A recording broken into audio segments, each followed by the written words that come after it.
Welcome back to the channel and welcome back to another quick pick prediction video.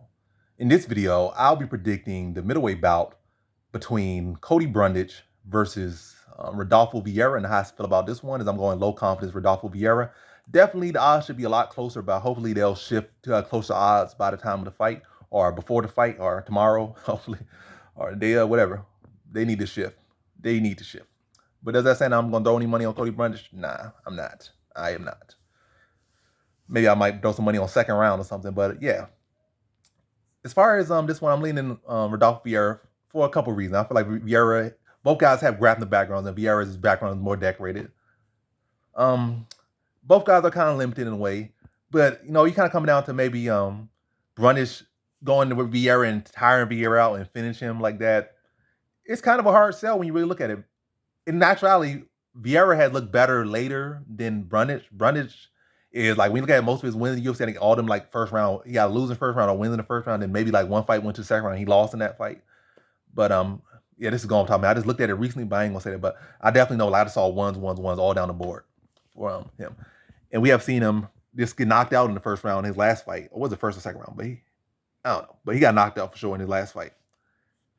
I think he got 4 or 5 takedowns, or like 3, 4 takedowns, but got knocked out. So it was in a 3-round fight. I mean, it didn't go 3 rounds. In case he got a lot of takedowns in a short succession or short period of time, and he got knocked out. One thing about Vieira on his side, he does seemingly look pretty tough or durable, as I'm gonna say. He took a lot of shots from Curtis, looked like Iron Man, like he had an iron head. Against Anthony Hernandez, he took a lot of damage. It wasn't the case he got knocked out or was ever really wobbled. He took I think he took some knees from the plum, took some shots on the ground, but ultimately was just exhaustion getting tapped out in that fight. But that was like his first L. The second L was against Chris Curtis, and he couldn't take him down. Chris Curtis was just a better striker. So like his L's are seemingly pretty reasonable. Like, you're a grappler, you're kind of getting used to MMA, you're still developing, you're going to get with more experience, and he tires you out, he taps you out. It happens. Like I said, you're getting used to an element where it's not pure BJJ. You're not just going there with grappling guy. You're going to a guy that's throwing punches, doing a lot of different things that you're not used to doing, and over a longer period, it's not as just relaxed. The pacing is different. It's a different thing. But yeah, where you kind of like Brundage is you do like the fact that he's younger, he can evolve and such and such. But same thing happened with older fighters as well. I seen Yoel Romero was still evolving in his 40s, so what's his name, only like 33, 34. So he ain't the oldest guy, but I'm talking too much. But yeah, I don't like the fact that Brundage hasn't really looked good beyond one round or really as far as in the UFC against respectable competition. And Vieira seemingly looked more durable. And I can expect him to look better later based off what I'm seeing. So I'm gonna say Vieira gonna look better later.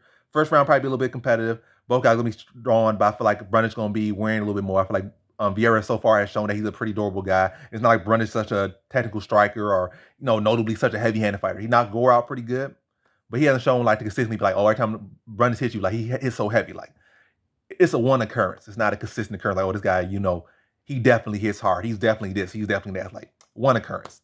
And it could be a case that Gore don't have the best chin. So it could be a lot of different factors. But Vieira at least has shown in several fights that his chin is pretty durable. And again, it's not like Brundage is a super heavy hitter or he's such a technical striker. So striking should be around the same level. Grappling, BJJ definitely goes heavily to Vieira. And Vieira has shown me more or look better going later, whereas Brundage so far has not shown me anything as far as beyond the round. So I'm expect like a pretty good scrappy first round. I think Vieira's gonna be the score multiple takedown, look good in that department. And then second round, I feel like he'll be to see Brundage start to dip off a little bit, hurt him, and then follow him to the ground and tap him out second round. So in this one, I got Rodolfo Vieira via second round submission.